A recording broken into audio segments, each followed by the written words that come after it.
Heureuse de vous retrouver pour vous informer, mesdames et messieurs. Bonsoir, place au sommaire. Début ce lundi 31 août 2020 des épreuves hors session de l'examen d'État édition 2019-2020. Les finalistes du secondaire ont été confrontés à la dissertation sur l'ensemble du pays. Martine Boukassa quitte la plateforme de Léon Kengo Adondo, les Républicains. La présidente du groupement pour l'émergence du Congo se positionne du côté de la population. Mwimba Texas, sportif catcheur et défenseur de la cause des albinos, est décédé ce dimanche à Kinshasa, un homme dévoué pour la défense de son voix.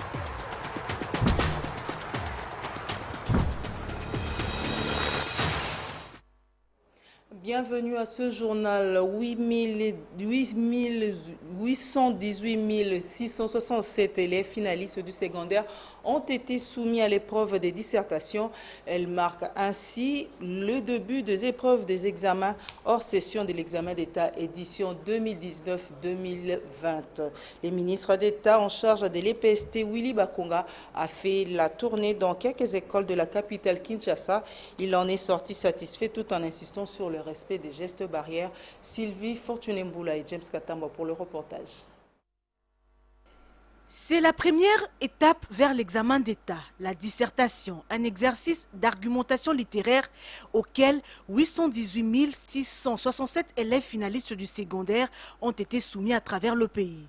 Une preuve lancée par le ministre d'État à l'EPST Willy Bakonga, accompagné du vice-ministre Didier Boudimbu depuis le collège Elikia à Kinshasa, lors d'une tournée qui les a conduits ensuite au complexe scolaire Kimbuta. Nous avons eu l'honneur et le privilège de piloter une grande réforme du président de la République, chef de l'État, la gratuité de l'enseignement, qui est devenue aujourd'hui effective et irréversible.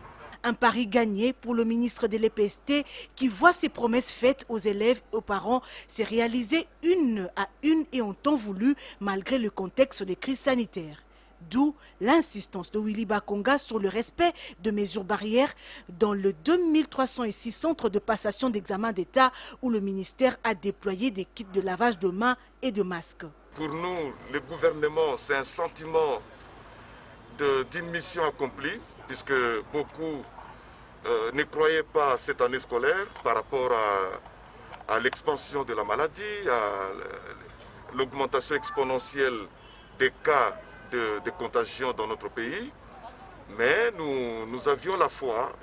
S'en suivront l'oral de français prévu du mercredi 2 au jeudi 3 septembre et la pratique professionnelle du vendredi 4 au samedi 5 septembre 2020 avant la session ordinaire fixée du lundi 7 au jeudi 10 septembre 2020. Après l'épreuve de dissertation, les finalistes du secondaire se sont exprimés dans ce reportage signé Torine Bongo, Ketia Koy et José Moussangana. Les épreuves hors session pour l'examen d'État édition 2019-2020 ont débuté ce lundi 31 août par la dissertation sur toute l'étendue de la République. Les élèves finalistes du secondaire ont répondu présents ce matin avec assiduité. Ils ont été dans différents centres d'examen. Grâce à Dieu, puisque depuis tout ce temps nous étions à la maison, confinés, mais quand même, le ministre a eu à penser à nous, les élèves de la 6e, pour que nous fassions notre examen. À la fin de l'épreuve de dissertation, quelques élèves ont exprimé leur satisfaction. C'est une grande joie parce que personnellement je ne pensais plus un jour revenir à l'école au compte de l'année 2019-2020. Et voilà, aujourd'hui j'ai passé mon examen et c'était abordable, ça s'est très bien passé. Parce qu'on s'était bien préparé d'abord, on a choisi les sujets qui nous paraissaient un peu faciles et aussi on s'est facilement adapté à ce sujet et c'est pour cela qu'on a répondu à toutes les préoccupations qu'on nous a données là-bas. Après la dissertation, ce sera le tour du français oral et du jury pratique dans les jours à venir. Au Kasaï central, la cérémonie de coup d'envoi de la dissertation s'est déroulée à l'Institut Kananga 1. Le gouverneur intérimaire de province a dans son mot interpellé la conscience des jeunes quant à la passation de ces épreuves sans tricherie. Soleil Tomba.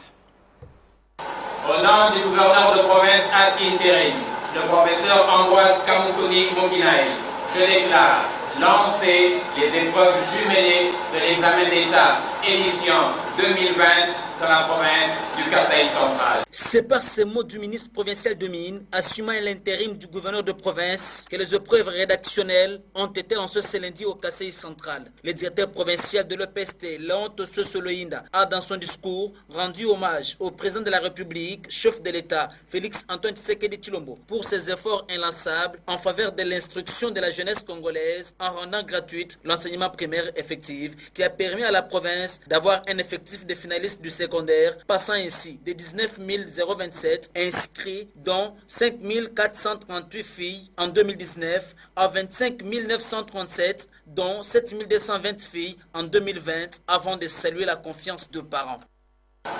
À vous, chers parents d'élèves, merci. Merci pour la confiance sans avoir reçu un quelconque appui. Vous avez énormément contribué à l'encadrement de la jeunesse scolaire de cette province. Soyez-en congratulés. Pour sa part, Thierry Moulumba Pandangila, ministre provincial de Mines et gouverneur ad interim, a invité les finalistes à bannir la tricherie. Je vous exhorte donc à bannir les pratiques de la tricherie et de la collaboration, mais plutôt à faire montre de bonne conscience et d'intégrité durant ces épreuves, valeurs morales qui vous permettront de contribuer à la restauration de l'état de droit vivement prôné par le président de la République. À l'issue de cette cérémonie, le gouverneur de province ad intérim a effectué une ronde dans différentes salles pour s'imprégner des conditions de passation de ces épreuves. Bonne chance. Lancement ce lundi 31 août 2020 à Mbandaka, nous sommes là dans la province de l'Équateur, des épreuves hors session et jury national du cycle court édition 2020 devant le gouverneur de province Bobo Boloko Bolumbu, José Mazao Soukouma. 12 225 finalistes, dont 7 906 garçons, 4 319 filles, répartis dans 19 centres dans la province éducationnelle de l'EPST Équateur 1, ont concouru ce lundi 31 août 2020 à l'examen d'État édition 2020. La cérémonie du lancement de ces épreuves a eu lieu au lycée Sanguin Ndoti, devant le gouverneur de la province de l'Équateur et le directeur du cabinet du ministre national, Jean-Denis Bebeko, venu de Kinshasa. Dans son mot, le directeur éducationnel de l'EPST Équateur 1, Hervé Mungueta Makoulea, a exhorté tous les concurrents de garder le calme, car la dissertation n'est autre que la rédaction qu'ils ont déjà vue depuis l'école primaire. Il s'agit des épreuves hors session et jury national du cycle court édition 2020. Restons en Mbandaka pour vous dire que la lutte contre la corruption pendant cette période de test de fin d'année, à savoir le TENAFEP et l'examen d'État, préoccupe l'Observatoire de surveillance de la corruption de l'éthique professionnelle OCEP. Le directeur provincial de l'OCEP Équateur, Taylor Lompoko, a fait une déclaration. Quant à ce, il est au micro de José Maza Osukuma une fois de plus. La problématique des frais de TENAFEP, examen d'État, qui revêt maintenant un caractère de corruption et de monnayage de ces tests, alors qu'il y a gratuité prônée par le chef de l'État Félix Antoine Tshisekedi Tshilombo, a préoccupé au plus haut niveau l'Observatoire de surveillance de la corruption et de l'éthique professionnelle, OCEP, province de l'Équateur, conduit par Taylor Lompoko Lumpela, le directeur provincial qui a fait une déclaration ce samedi 29 août à Mbandaka.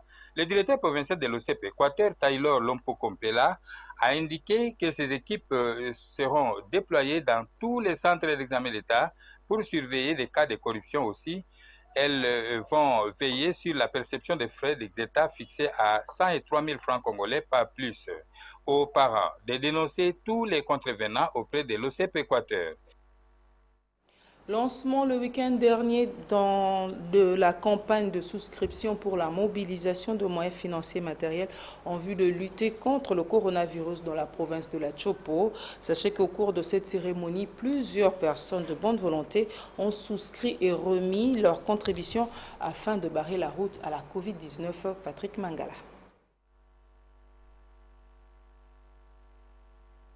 La cérémonie a eu lieu dans la salle de fête de l'hôtel Les Triangles, à présence des délégués des opérateurs économiques œuvrant dans la province. Activité organisée par les Fonds provinciaux de solidarité contre le coronavirus. Une initiative du gouverneur de la province de la Chopo qui veut que chaque citoyen contribue tant soit peu pour l'éradication de cette pandémie.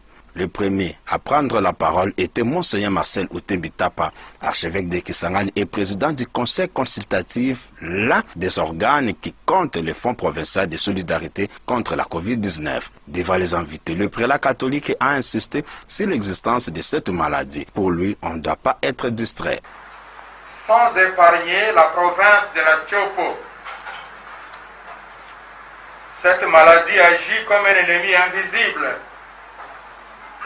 et continue de poursuivre son chemin parmi nous. Nous avons le devoir moral et civique de contrer sa propagation. Les conseils consultatifs chargés de mobiliser les ressources nécessaires pour la lutte contre la Covid-19 à province est composé de 8 membres, à savoir 5 chefs de confessions religieuses actives particulièrement dans la ville de Kisangani, les doyens de la faculté de médecine de l'UNIKIS. Pour le docteur Adélar Lofungo, la coordonnateur du comité de gestion, deuxième organe du Fonds provincial pour la solidarité, la province de la Tchopo compte 28 cas identifiés, dont 22 cas de guérison et 6 décès. Si la Tchopo arrive à maîtriser la situation, c'est grâce aux actions menées par les autorités provinciales et sanitaires. Au cours de cette cérémonie, plus de 15 entreprises et autres personnes de bonne volonté ont souscrit et remis sur les champs leur contribution. À Kinshasa, l'inspection provinciale principale de Moamba a reçu de la part du chef de l'État de kits sanitaires question d'assurer la sécurité des élèves pendant la période de l'examen d'État. Popol Zakao, Esther Badi-Biabia. Le gouverneur de la ville de Kinshasa, Jean Tiningo Bilambaka, a effectué la semaine dernière une tournée dans 2 hôpitaux du district de la Fona. Il s'agit du centre de santé Kitokimosi, nous sommes là dans la commune de Selembao, et le centre hospitalier de Ngiringiri, où l'autorité urbaine a remis aux responsables les matériels de travail et de vivre. Sylvain Kapombo Sengele et Félicien Nsanga pour le reportage. La tournée du premier citoyen de la ville de Kinshasa a débuté au centre de santé de Kitokimosi, dans la commune de Selembao. Chants et acclamations ont été au rendez-vous, dont le chef de la population qui avait réservé un accueil chaleureux à celui que les Kinois considèrent comme un papa attentif aux doléances de ses enfants. Au responsable de cet établissement médical, le gouverneur de la ville, Jean Tiningo Bilambaka, a offert 30 lits et matelas, 30 sacs de riz et 5 cartons de sardines, de pilchards, 2 cartons de masques, de désinfectants et d'eau de javel, 10 kits de lave-mains et citernes d'eau de 160 litres et 2 citernes d'eau de 500 litres. Le médecin directeur de ces centres de santé de référence a eu des mots justes pour remercier l'autorité urbaine pour ses dons combien significatifs.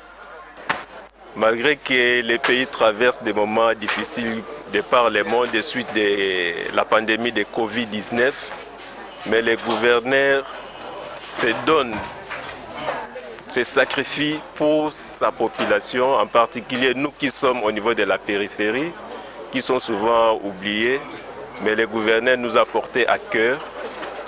Il a entendu les cris de la population de Kitokimosi. Juste après, le cortège du gouverneur s'est dirigé vers le centre hospitalier de Ngiringiri, où le même geste a été posé à la grande satisfaction des bénéficiaires. Vraiment, c'est la joie d'un bon matin. Tu te réveilles que le numéro 1 de la ville vient te voir et vient t'offrir les matériels. Vraiment, ça ne peut être que la joie. Les difficultés auxquelles fait face cet établissement hospitalier sont entre autres les sureffectifs du personnel et les manques de matériel basique. Face à ces doléances, le premier des Kinois a instruit sa ministre provinciale de la Santé d'organiser ses effectifs du personnel. Il a rassuré l'assistance de son implication personnelle pour résoudre, tant soit peu, toutes leurs difficultés.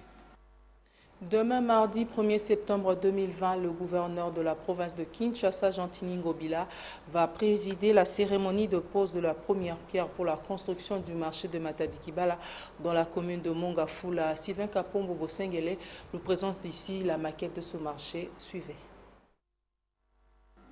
La modernisation des marchés de la capitale figure parmi les grandes lignes du programme quinquennal du gouverneur de la ville de Kinshasa, Jean-Tini Ngobilambaka. C'est dans cette optique que la commune de Mongafula va vibrer à partir de ce mardi 1er septembre 2020 au rythme de la cérémonie de la pose de la première pierre pour la construction du marché Matadi-Kibala. À en croire le numéro 1 de la ville, les commerçants qui vendent des produits à la population doivent avoir un lieu de négoce digne et salubre, pouvant leur permettre d'éviter toutes sortes de maladies.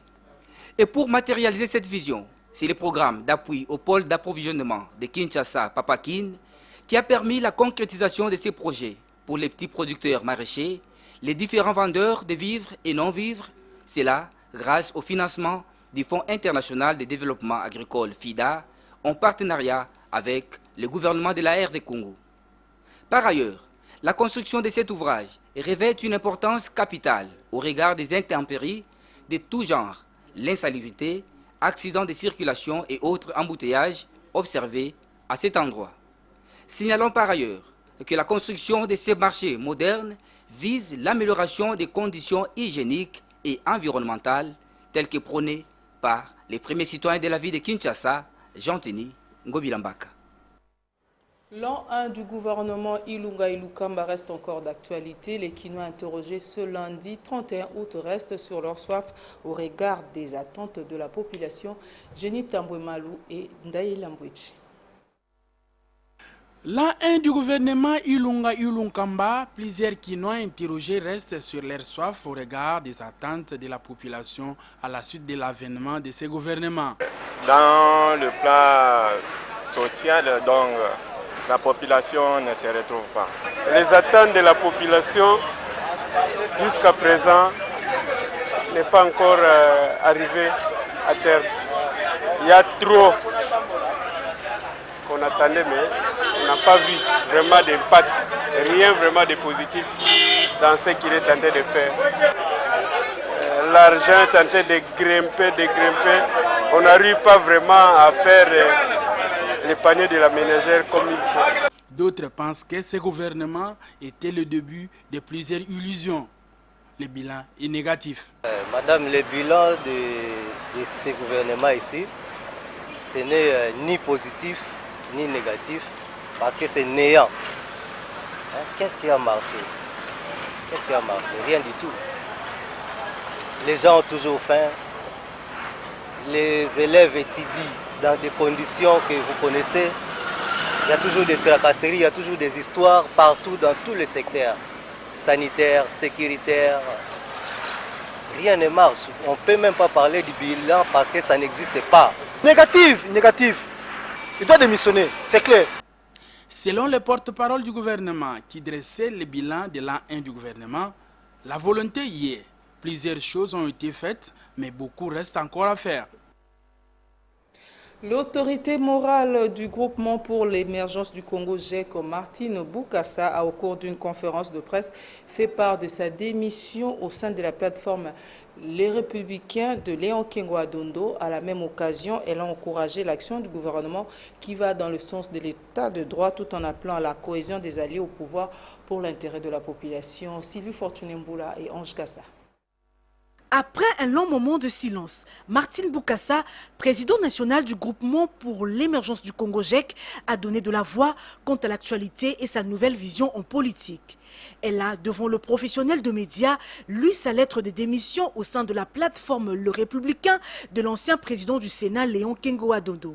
Elle en donne les raisons. Le regroupement politique RIA a adhéré au Front commun pour le Congo, FCC, sans au préalable informer et recueillir les avis et considérations des partis membres du regroupement.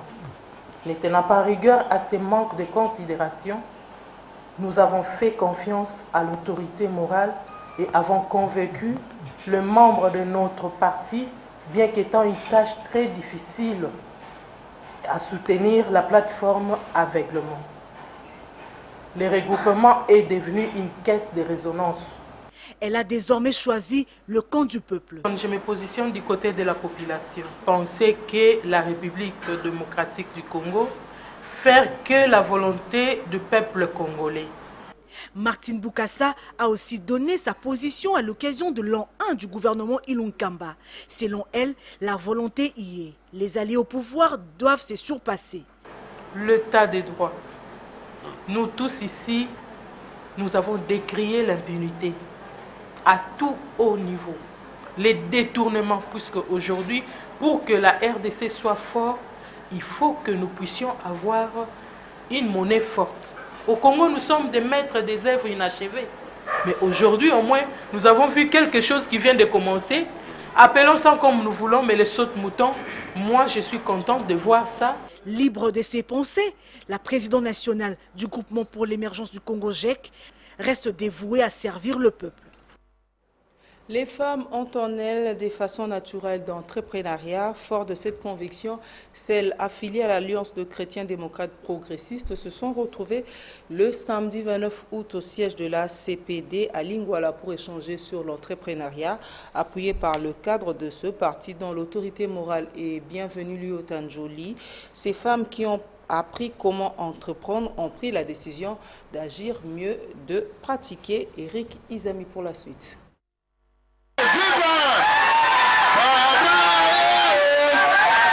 Elle constitue une force réelle. Les femmes ne doivent pas l'ignorer. À plusieurs dans l'entrepreneuriat, elles peuvent également participer à l'amélioration des conditions de vie sociale.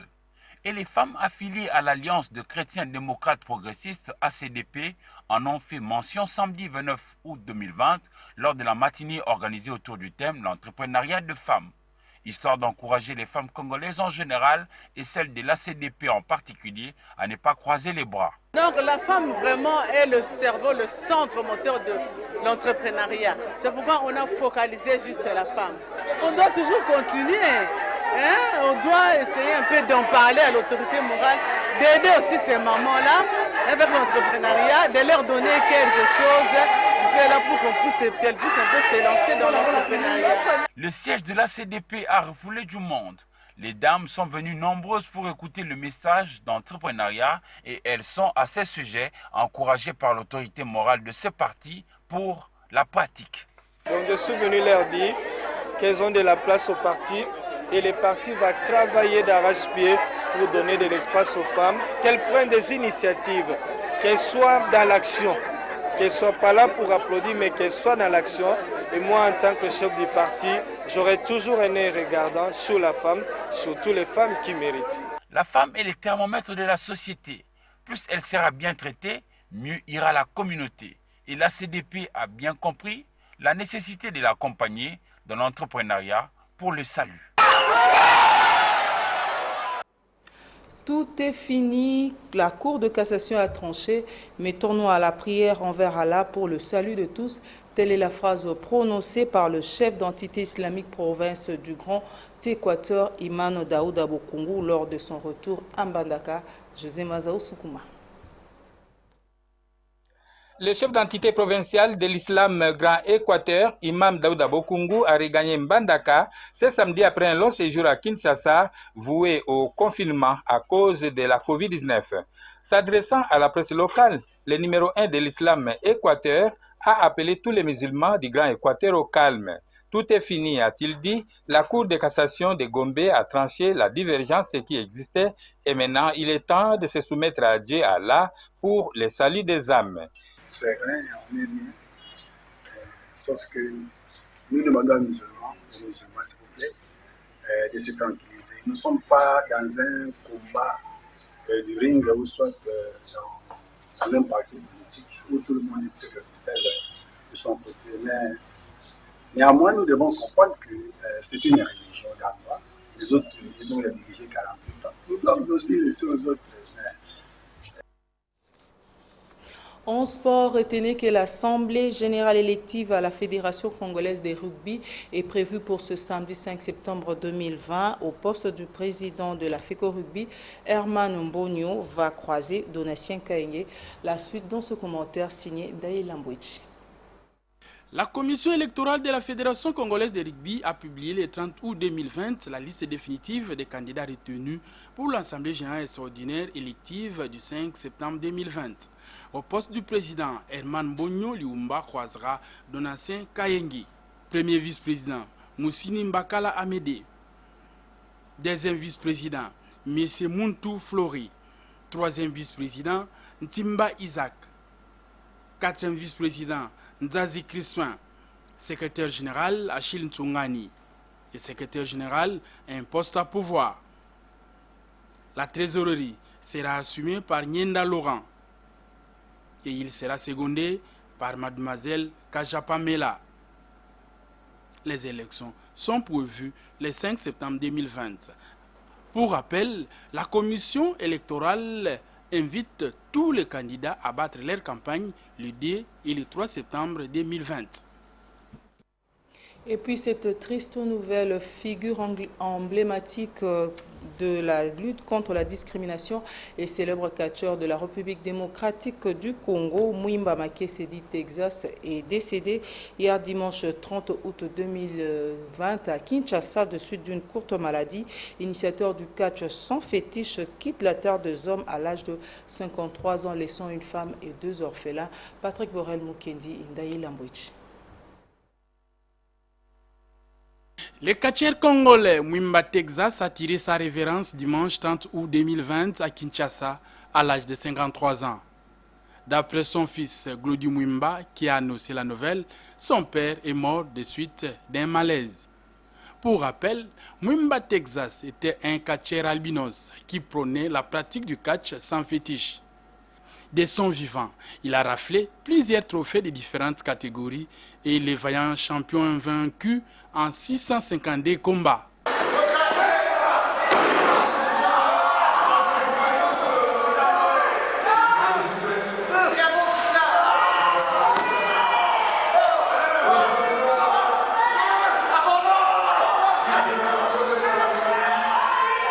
Avant sa mort, il a été président de la fondation qui porte son nom et qui militait pour la cause des albinos. En entendant le programme des obsèques de ces grands sportifs, le deuil se tient à la résidence du défunt. Prenons à présent l'actualité africaine avec nos partenaires de la Voix de l'Amérique VOA.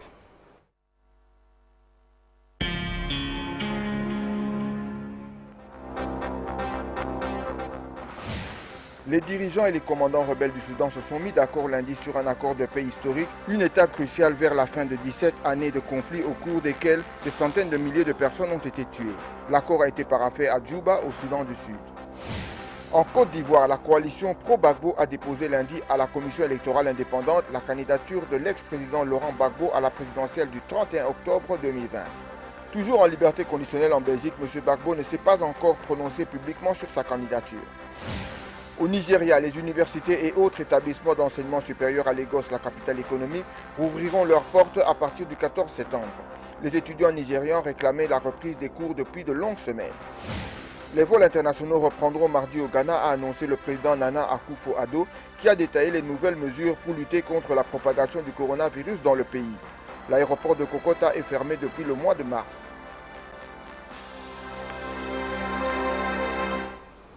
Place à la revue de presse dans une sélection et commentaire de Polydor Ngaziem.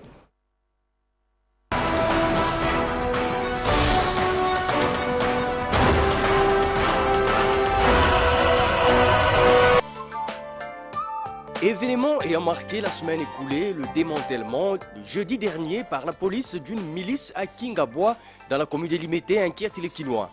Loin d'être un fait divers, écrit Forum des As, il est une affaire hautement sécuritaire.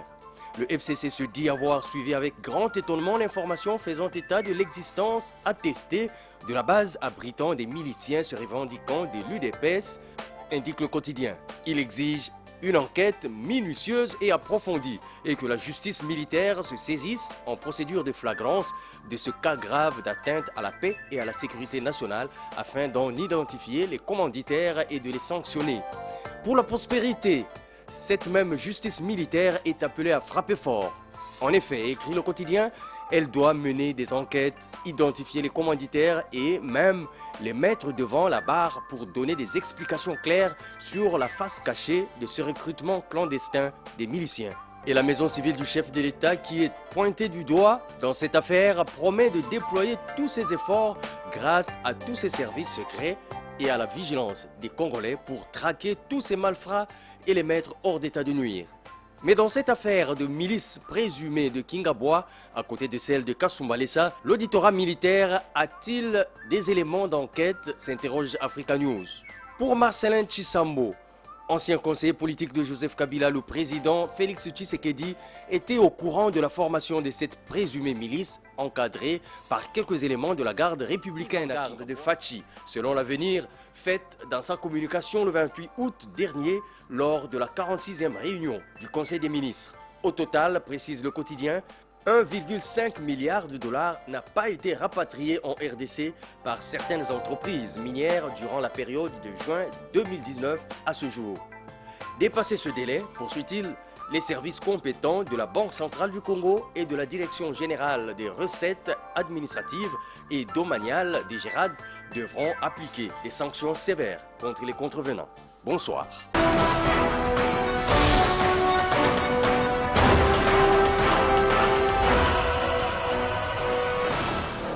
Nous sommes arrivés à la fin de ce journal. Place au rappel de titres.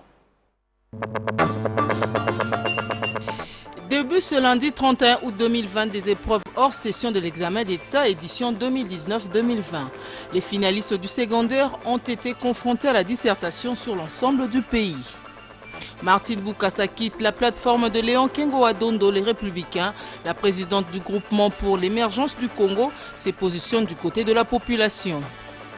Mwimba Texas, sportif catcheur et défenseur de la cause des albinos, est décédé ce dimanche à Kinshasa, un homme dévoué pour la défense de son voix.